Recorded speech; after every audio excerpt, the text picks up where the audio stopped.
Ketika masih muda, selama beliau mondok di Termas, Kiai Haji Abdul Hamid banyak melakukan suluk tarekat secara siri. Beliau sering pergi ke gunung dekat pondok Termas untuk menyepi, melakukan kholwat dan zikir. Amalan wirid juga sering beliau baca di sela-sela aktivitasnya sebagai seorang santri. Bahkan ketika sering diajak begadang oleh teman santrinya, Kiai Hamid sering membaca wirid ketika teman-temannya tidak melihatnya. Lambat laun, aktivitas suluk Kiai Haji Abdul Hamid dengan zikir siri dan membaca aurat semakin intens dilakukan di kamar pondok. Bahkan diceritakan, semakin hari Kiai Haji Abdul Hamid semakin jarang keluar dari kamar pondok karena untuk melakukan zikir dan wirid tarekat tersebut. Dan akhirnya, Kiai Haji Hamid telah mencapai derajat seorang wali, sebagaimana yang dituturkan oleh banyak ulama Jawa Timur, bahwa beliau merupakan seorang waliullah. Salah satu karomah Kiai Haji Abdul Hamid yang dipercaya warga Pasuruan adalah bisa berada di tempat yang lain dengan wujud serupa. Hal ini terjadi saat Habib Bakir Maulad Dawilah berkunjung ke pesantren Kiai Hamid, dan sang Habib sendiri merupakan seseorang yang makrifat. Ketika Habib Bakir menemui Kiai Haji Abdul Hamid, Habib Bakir merasa kaget. Ternyata orang yang dilihat seperti Kiai Hamid sejatinya bukanlah sang kiai, karena yang ditemuinya adalah sesosok gaib yang menyerupai beliau. Kemudian Habib Bakir mencari di manakah sebetulnya Kiai Haji Abdul Hamid yang asli berada. Setelah diselidiki, Habib Bakir terkejut karena Kiai Hamid tengah berada di tanah suci Mekah. Karomah Kiai Haji Abdul Hamid juga pernah ditunjukkan terhadap seorang Habib Sepuh yang datang kepadanya. Karena sang Habib Sepuh mendengar kisah yang dialami Habib Bakir, beliau menanyakan kepada Kiai Hamid kemana Kiai Hamid pergi ketika digantikan oleh sesosok gaib yang menyerupainya.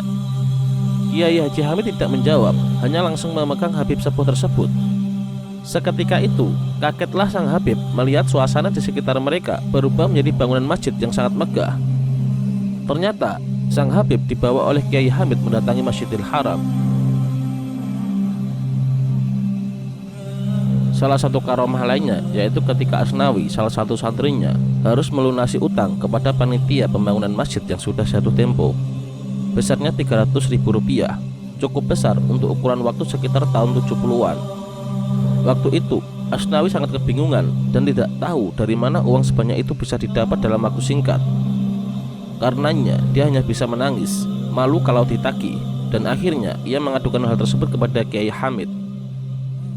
Kemudian dengan lembut, sang kiai lantas menyuruh Asnawi untuk menggoyangkan pohon kelengkeng yang tumbuh di halaman depan rumah Kiai Haji Abdul Hamid. Setelah digoyang oleh Asnawi, Kiai Haji Abdul Hamid berkata, "Kumpulkan daun-daun yang gugur itu dan bawa kemari." Setelah menerima daun-daun kelengkeng itu, Kiai Haji Abdul Hamid memasukkannya ke dalam saku baju. Ketika ditarik keluar, di tangannya tergenggam uang kertas. Kemudian beliau menyuruh Asnawi untuk menggoyang pohon kelengkeng yang satunya lagi. Dengan cara yang sama, daun kelengkeng itu berubah menjadi uang kertas. Setelah dihitung Asnawi, jumlahnya ada 225.000 sehingga kurang 75.000. Akan tetapi, tiba-tiba datang seorang tamu menyerahkan uang tunai 75.000 kepada Kiai Hamid, dan kemudian uang tersebut diserahkan kepada Asnawi sehingga genap Rp300.000 untuk melunasi hutang pembangunan masjid. Lain lagi yang dialami Said Ahmad, santri lainnya. Dia justru seolah ingin menguji kewalian Kiai Haji Abdul Hamid yang telah tersohor.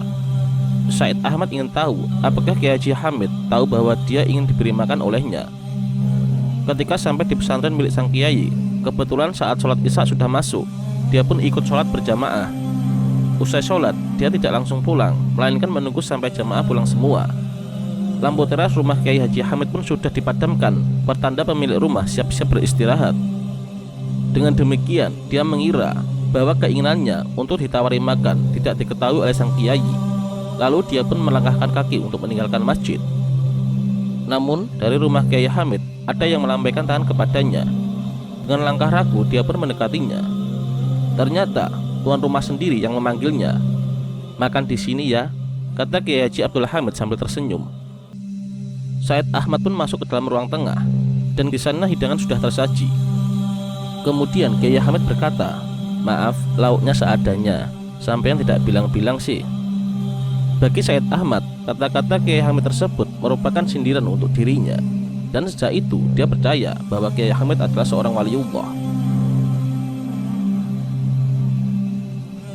Kemudian suatu ketika ada seseorang meminta nomor togel kepada Kiai Haji Abdul Hamid Pasuruan.